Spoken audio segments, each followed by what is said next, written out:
So this is a game called Rotten Angel. I just want to read out the trigger warnings before I continue. So if you're not happy with the trigger warnings, please switch off and do not watch. And I hope I'll see you in the next video. But this contains topics such as unreciprocated and imprisonment and incarceration. Do not play this game if your subject matter upsets you. This game contains momentary scenes of flashing colours and shaking effects. Then a minor trigger warning: the developers and those who have helped in the creation of this project do not condone any of the acts done in this game. I completely agree, even though I haven't played it yet. I'm a bit wary to play it because it sounds like it could be a bit triggering. But yeah, please read the trigger warning list below carefully before downloading. Prioritize your mental health first and foremost. Yeah, absolutely. Completely agree. So, with all that scariness being said, let's load the game. Let's get into this. Oh, I feel cute. This is you. God, I'm cute. Drill. I think I'll keep the name because that seems relevant. And how would you prefer to refer yourself? He, him, she, her, they, them. Let's say she, her. So your name is Azrael and your pronouns are she, her. Is that right? Nothing against they, them as pronouns. Pain shoots across your stomach. It's been an excruciating few hours for you, and the day had only just started. You practically had emptied out your insides at this point, that they felt hollow, light. You got food poisoning, you thought. However, you weren't exactly too alarmed. This wasn't your first rodeo, and it usually went away quietly after a few hours for you. As for what caused it, you have two guesses. It was either the toast you just ate, or the dinner you had during Halloween night. However, you didn't exactly want to tell your boyfriend and his twin brother, Evangel and Angel, that their cooking might have been the cause of it. The three of you hadn't spent much time together lately. It was such a fun dinner. You didn't want to ruin the mood. That and Ivan just left for work. You'd rather deal with this on your own, rather than disturb him. Maybe if it got too much, you'd finally go to the hospital and let them know. You came to regret that decision, though. Morning turned to evening, and the pain only doubled. By the time it got worse, you were already on the floor, crawling and dragging yourself, desperate for survival. Your vision gradually darkened. The pain slowly went away, but so did your life. Oh God! Just like that. You died. Well, that's awful. That evening, Evangel, nicknamed Evan, sorry, I've been saying his name wrong, I think I said Ivan earlier, that was wrong, just went back to his apartment after a hard day at work. An alarming sight stopped him dead in his tracks. Oh God. Oh dear. It was your body, laid sprawled on the ground. Your phone was seen near you, and your eyes glazed downwards, without any focus. Your body was limp and unmoving. Evan! What's wrong? A voice called out from behind him, followed by a noise of a closing door. It was Angel, his younger flesh and blood. His question carried both curiosity and concern in it, though it clearly wasn't enough to grab his brother's attention. Angel was about to call out again, when he himself finally saw the body. The brothers gasped at the chilling scene before them, both equally as frozen as the corpse lying on the floor. It was as if time stopped for a moment. The first to break the silence was Evan. He rushed to his girlfriend, immediately checking her neck for a pulse, and your nose for any sign of breathing.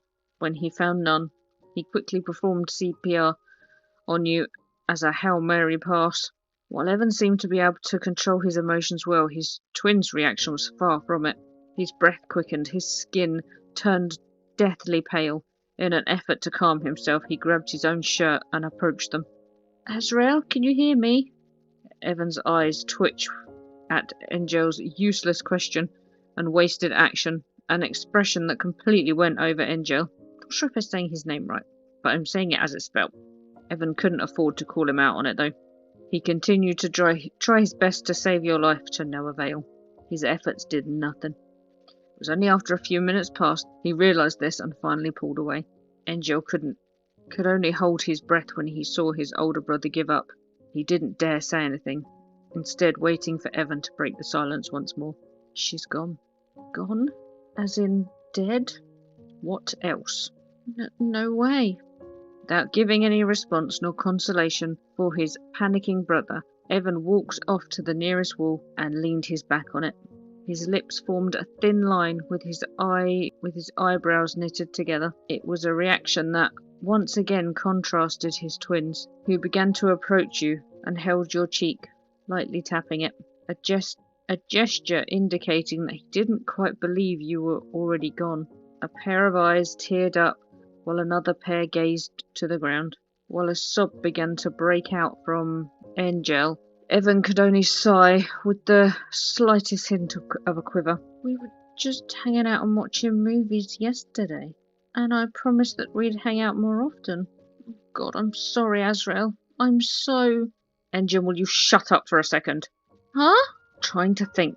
With eyes wide and jaw slacked, Angel stared at Evan. His lips opened, yet closed again, wordlessly. The motion repeated twice more before Angel meekly gave up and went silent instead. Minutes passed by. Angel grew even more nervous as the passage of time dragged on. Every time he glanced at Evan, he was thinking deeply and was letting none of his thoughts escape his throat. Evan's gaze shifted back and forth from your body to Angel multiple times. Wait here and don't move. Oh, okay. Angel only watched as Evan walked away towards the kitchen. Not long after, he'd heard rummaging from the kitchen. Cabinets were opened, jars were moved. It was at least obvious enough that Evan was looking for something as quickly as he could. But what? Angel could only speculate.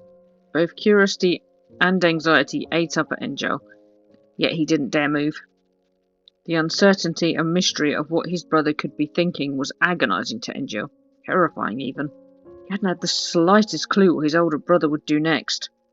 Eventually, Evan walked back in to where Angel and you were. His dissatisfied look made it clear that he didn't find what he was looking for. Being his usual spineless self, Angel didn't dare ask him about it, though at least he was brave enough to suggest an idea instead. Hey, should we call the paramedics or something, right? We need to report it, and, don't even know what happened to her, so I'll call them, okay? Stop! Angel, who was about to reach for his phone at that point, froze. Let's not do that just yet. Huh? His words caught Angel off guard, but Evan didn't care. He continued in a quieter voice. I have a pretty big suitcase in our bedroom. Grab that and put Azrael inside. A beat. Angel stared at Evan blankly. Eventually Angel stuttered, Sorry, put her inside the suitcase? His question was responded to with a curt nod from Evan. I'll have the car ready. Bring Azrael's body down with you and come with me when you're done. Evan, are you sure? I mean, she's your girlfriend, isn't she? And where were we even going anyway? To our old house. Why? Evan glared frostily at Angel, causing the latter to flinch. Angel was ready to be scolded. Evan's scathing words never came. Instead, Evan just walked off. Just get to it before you regret it. At that threat, Angel lowered his head, yet his body moved accordingly, following his brother's orders. To say that he was confused was a huge understatement. Seeing that, Evan also left to get the car as planned. As Evan walked away from the room, Angel could only stare. Angel knew his brother more than anyone. That's what he thought. He knew that Evan was bad at expressing himself, but he had also known that his brother was mostly well-intentioned and nice. Did he truly know him after all? Or did Evan know something Angel didn't? Meanwhile, as Evan was preparing his car, countless thoughts also filled his head. Too many for him to process them properly, one by one. Fortunately for him, he was able to refocus his attentions once she started up the car, clearing his head as his hands were on the cold steering wheel. As Evan had briefed before, Angel came downstairs, bringing the luggage, as if he was about to go on holiday. Amidst the heavy fog, in a dimly lit street, Angel pulled the luggage inside the car trunk before taking a seat in the front, beside Evan. With that, they took off. The car ride was quiet at first. The silence was far from comfortable. It was as if the two were waiting for the other brother to say something first. It was only the matter of who was brave enough to do so. Between them, Evan had always been the quicker one to take initiatives, and this wasn't an exception. Angel? Yeah? What do you think happened to Azrael? I'm not sure. That's why I offered to call for help. Maybe we'll find out if... I don't care. Just tell me what you think happened. Angel chewed on the inside of his mouth, thinking of what to say. Evan gave him all the time in the world to think, occasionally stealing quick glances at Angel. Eventually, the younger man spoke.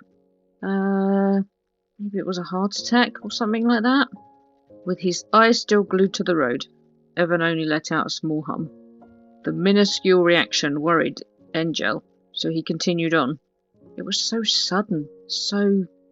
I'm trying to think of any health conditions that could have caused that.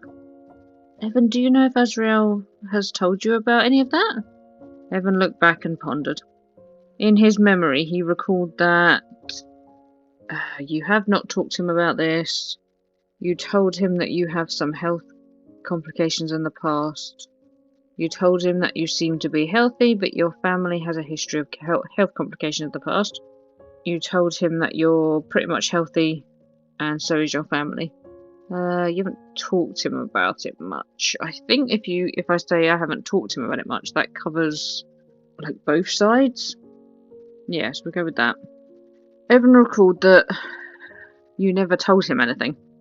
He didn't know whether it was because the two of you never had time to sit down and talk about it, or whether you just didn't want to discuss it with Evan.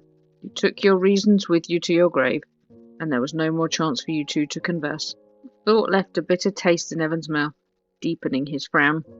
I don't know. She never told me. I see. And the only way we can know is by talking to her family, or have her cause of death be certified.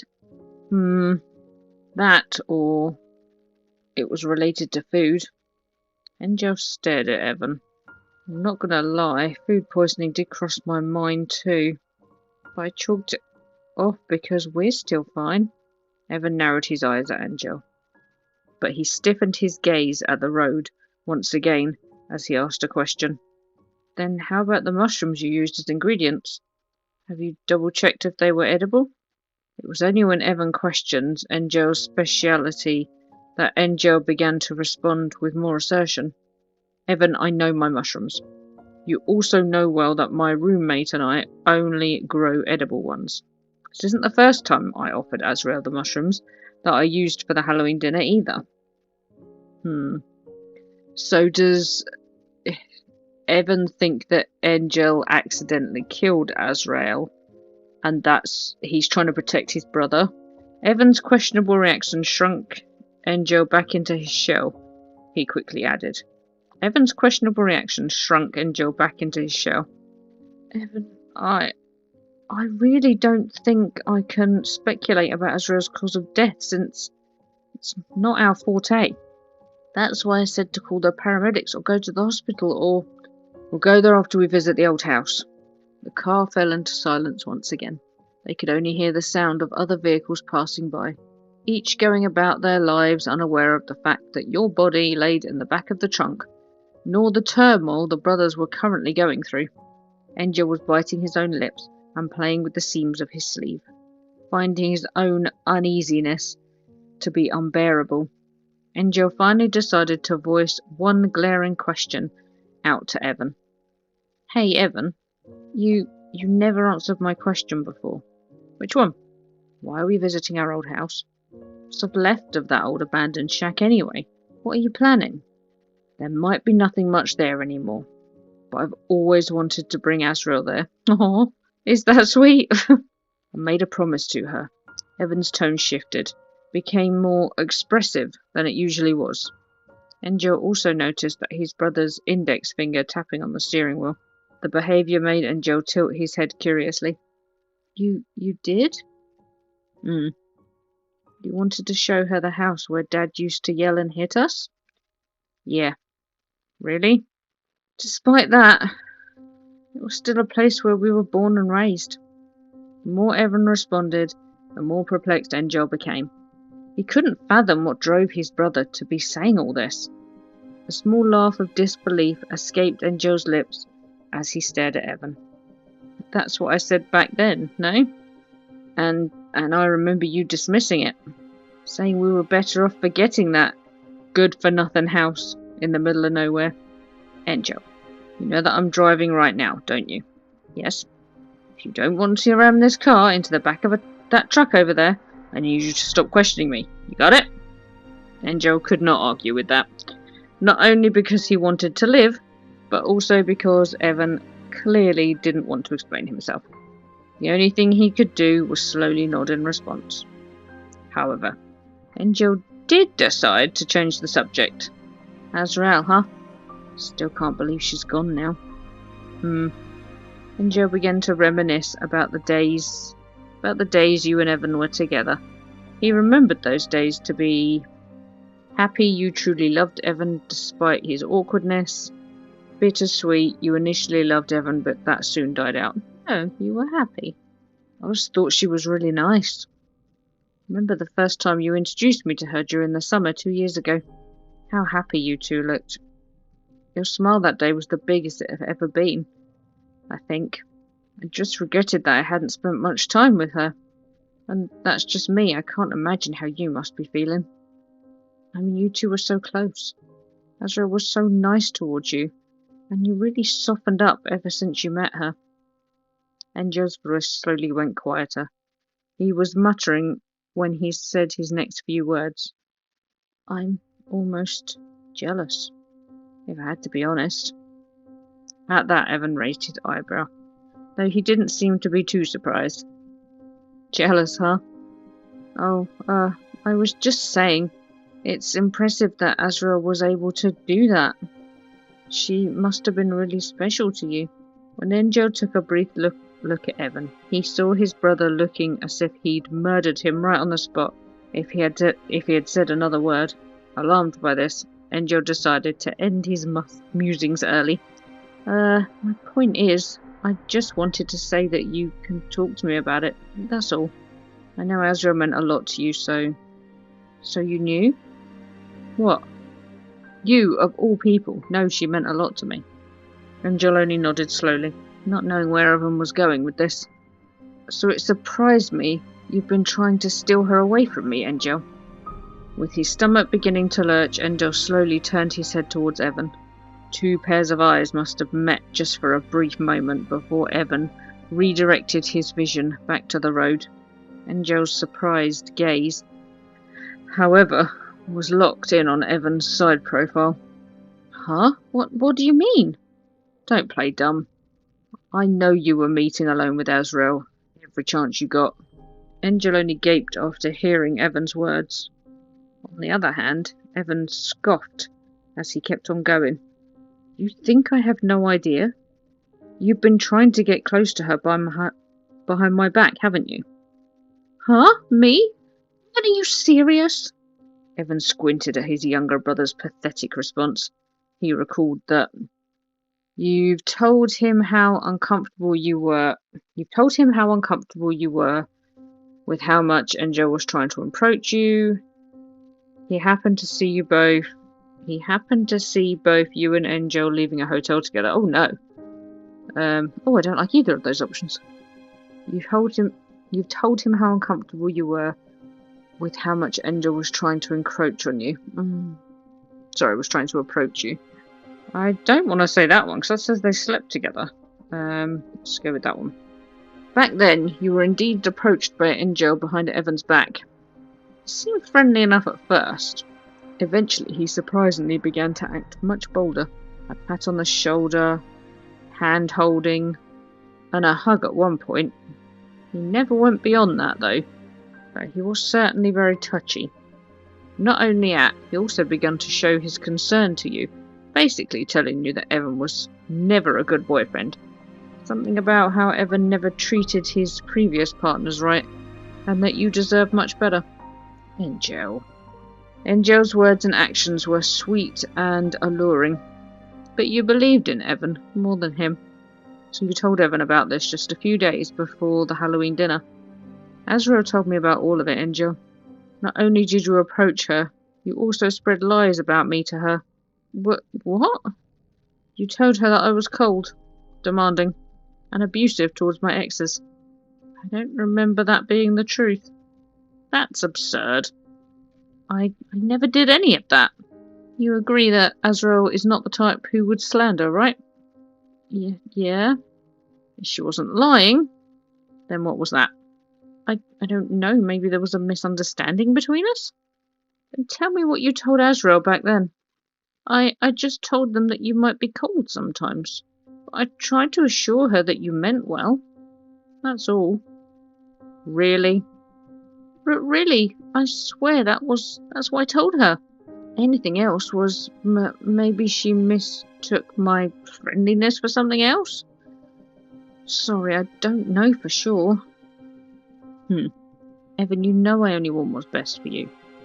With all those things that happened to us. And all I want now is just to see you happy to live. I wouldn't want to ruin it for you. Please believe me. Evan only stared at the never-ending road in front of him. He looked like he wanted to say something. However, he ultimately dropped the topic. They were on the road at midnight, and Evan didn't want to be the cause of their demise. The two didn't talk for the rest of the ride. Both brothers were keeping their thoughts to themselves. Although, whatever it was that the two were thinking about, it was abruptly interrupted by them noticing flashing lights behind them. Oh no! It's a police car! Huh? We're being asked to be pulled over. I know, but what about Azrael? The two didn't talk for the rest of the ride.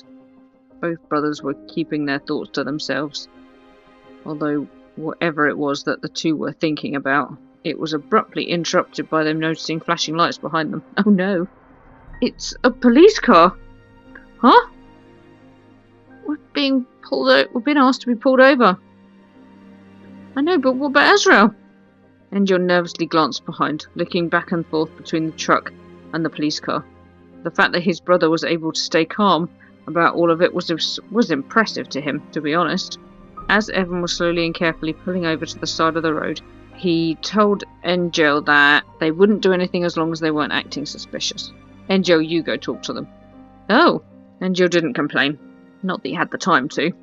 Once the officers came over to their car, Evan rolled the side window down and let the officers have a look inside. As the man in uniform peered in, he saw the twin brothers. One was looking at him with indifference, and another smiled politely at him. Good evening, sir. What can we help you with? It was as if they were simply having a pleasant night out, with how casual Angel was acting. Evening, sirs. We just wanted to check in with you and make sure everything's all good here. There have been a few cases of people drunk driving here lately, and we just want people to be safe. Hope you don't mind. Oh, of course not. We understand the concern. Great. Thanks for understanding. Show us your driver's license, registration, and proof of insurance, please. Here. Evan handed the documents needed as swiftly as he could. The cops took a brief look at it before nodding and pulling a small device, a breathalyzer. Evan was told to breathe into it, and the test came out negative. Alright, you two are good to go. Thank you so much. Have a good night, sirs. Finding El's attitude to be very pleasant, the officers reciprocated his friendliness back at him. You two, have a safe trip and take breaks if you're sleepy on the road. The fog is also heavy, so drive carefully, yeah? We will. Take care of yourselves as well, officers. After a nod from the cops, the two watched as the police car parked behind them began to embark. Once Evan rolled up his window, the two certainly let out a sigh that they'd been holding in for a while. Oh, I was so nervous. Really now, I couldn't tell. It's a good thing you and those officers both couldn't. When Angel looked up, he saw Evan staring at him with narrowed eyes. But what? He didn't answer. Instead, he started the car once again before he held the steering wheel, prepared for the road. Nothing. The rest of the ride was quiet, uncomfortably so. An hour after midnight, they finally reached their old house. It was tucked away in the middle of nowhere, near an untouched forest, while being far from civilization. The last time these two had ever seen this house was when they were around 10. It was when they were brought away by Child Protective Services after someone had reported on their parents.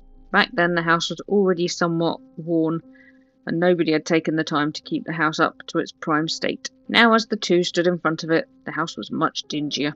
Overgrown plants covered with brittle walls Some had even managed to find a way in and took residence in the house. With the suitcase beside him, Evan stared on at the house they used to live in. Countless thoughts buzzed his head. Evan tried muting all of them by shaking his head and redirecting his focus to Angel. When Evan took a look at Angel, he saw him staring blankly at the cluster of pure white mushrooms near the front door. It was destroying Angel. Come on, Angel. Angel jumped at that. He only let out a small nervous gasp before he followed his brother in. Despite the sorry state the house was in, the door still functioned properly. When Angel wandered in, silently observing what the old house had become, Evan had closed the door behind them. A click echoed through the empty house, causing Angel to turn around. Huh, you still have the key to the house? Not receiving any answer, Angel slowly asked, Why did you lock the door, Evan? We need to talk, Angel. Once he had mostly figured out his brother's intentions, he could only gulp as he let out a small smile. Okay, then let's find a place to sit down. Angel didn't show what he was thinking, and this caused Evan to be more on his guard. He simply let his younger brother roam around, searching for a good place to converse. How about the dining table? Evan followed after. Angel was dusting the table off, making it as clean as he could manage in such a short space of time. Afterwards, the two sat down across from each other. The chairs creaked as they sat, but it looked to be stable enough to support their weight for now. The brothers examined each other. Evan knew Angel was waiting for him to say something, so he started. I'll get to the point. Angel nodded. Azrael's death was your doing, wasn't it? What makes you think so? When we talked in the car, you brought up it might be the food. You brought up that the food might be the reason for Azrael's death. Never specified that it was the stuff we ate during Halloween.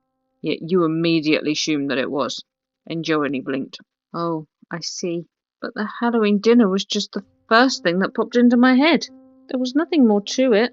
Of course. But that was just the nail in the coffin for me. Before that, it's painfully obvious that you've been acting really weird these past few months. How so? I know that you sometimes act petty and spitefully whenever I get myself a partner. But with Azrael, you were being too aggressive. Oh, okay. Does that immediately rule out the fact that Azrael could have died of an accidental death? No. Then what are you getting at? Evan only sighed as he leaned forward. I was saying that you're getting bolder in your hatred against me. You weren't being subtle at all. Angel stared. His jaw slacked.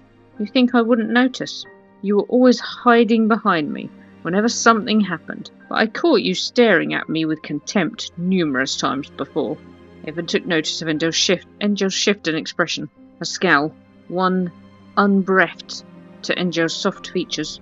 It was an abnormal sight, but Evan only regarded it as if he was used to seeing that look. Yeah, that look.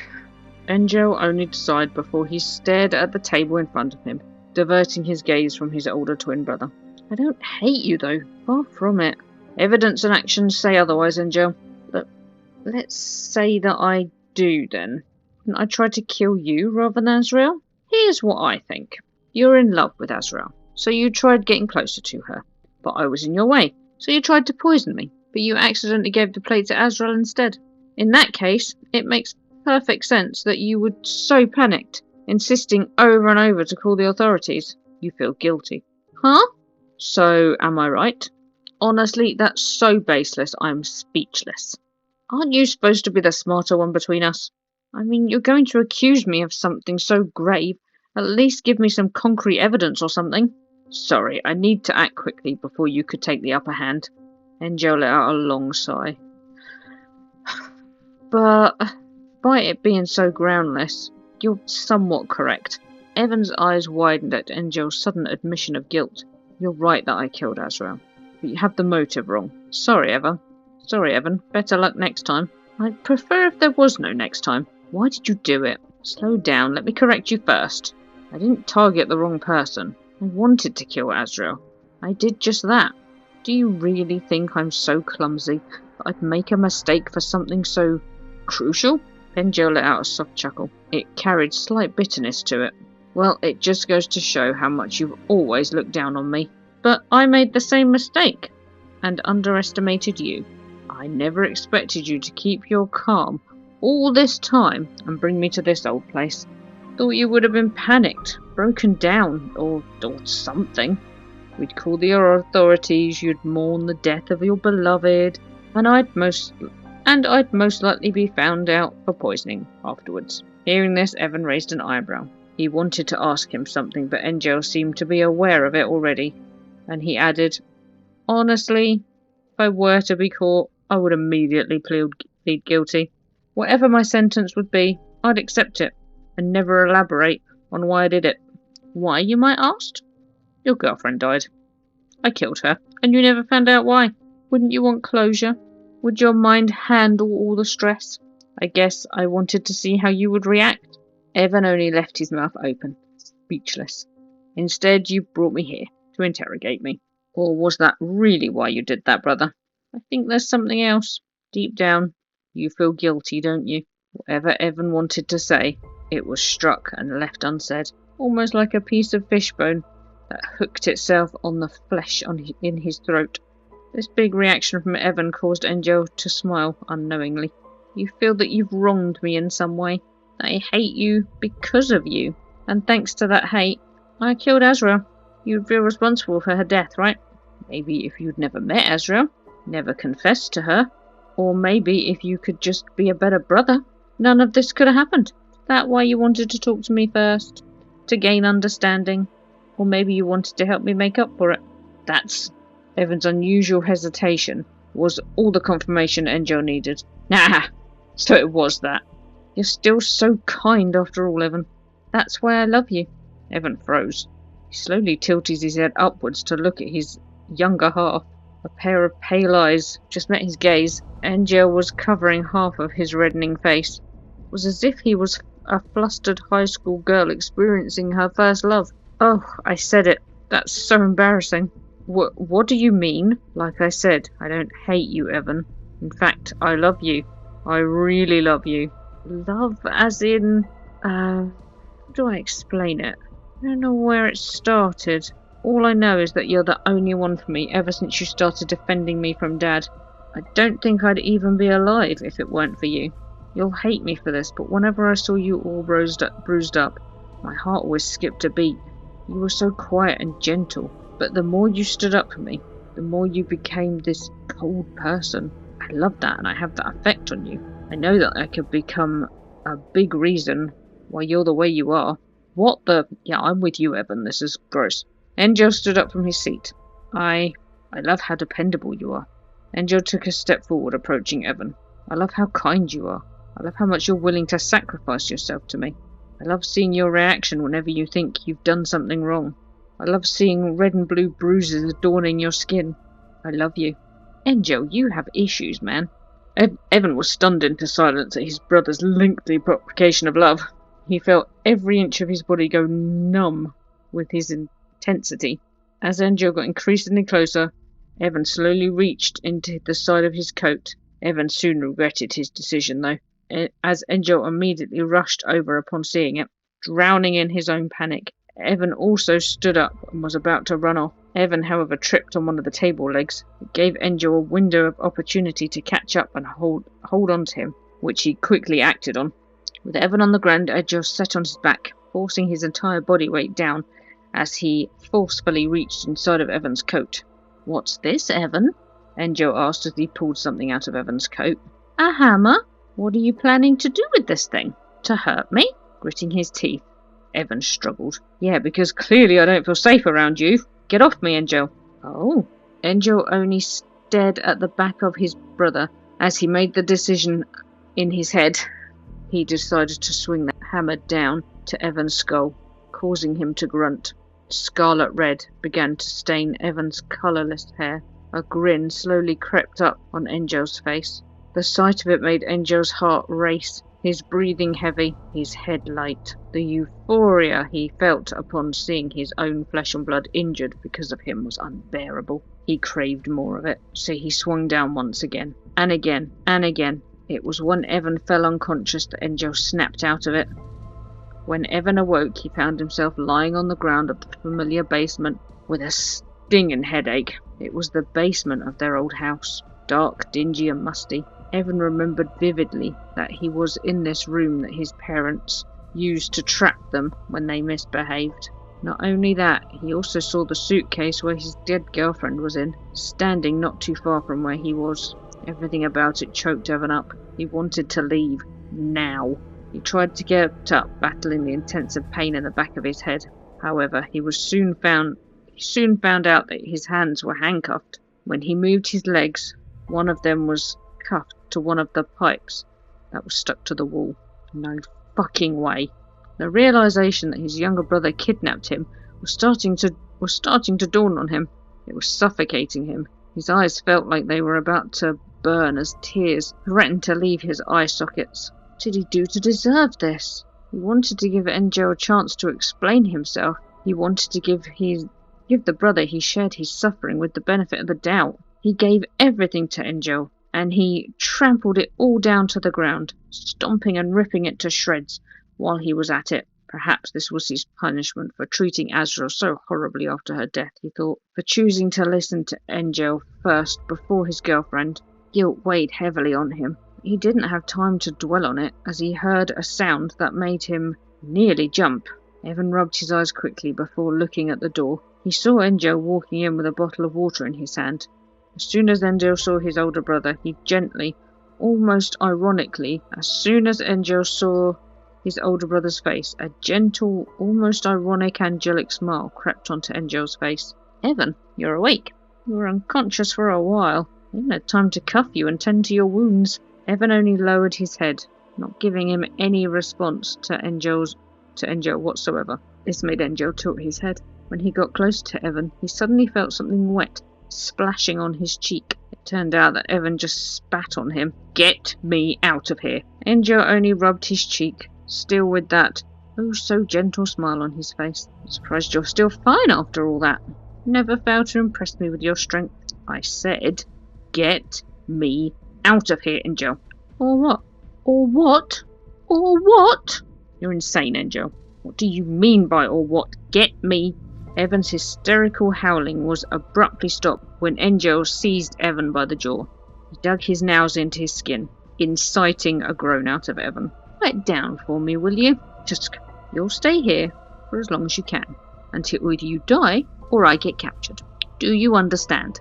Evan could only growl at Angel before he bit down on Angel's hand as hard as he could. He even managed to puncture the skin. Angel gasped and immediately pulled away, looking back and forth between his bleeding wound and Evan. His reaction, coupled with the searing taste of iron in his mouth, made Evan scoff triumphantly. Serves you right, you fucking lunatic. Huh. Evan, you're so adorable. I think I'm falling for you all over again. Falling in love. Falling in love. The moment Evan heard those words again, it was as if his insides turned upside down. However, no matter how unpleasant he felt, he didn't want to quiet down and bow down to Angel. That was the last thing he'd do. You're joking. How can you call those rotten feelings of yours love? What you love isn't me, it's my suffering. In other words, you hate me, loathe me. You're not wrong, but you're not right either. Loving you so much that I despise you, or hating you so much that I adore you, doesn't change the fact that what I feel for you is intense. So intense that I can't hold it in much longer. And I love that feeling, which means I love you. Perhaps not in the traditional way, but it's still love.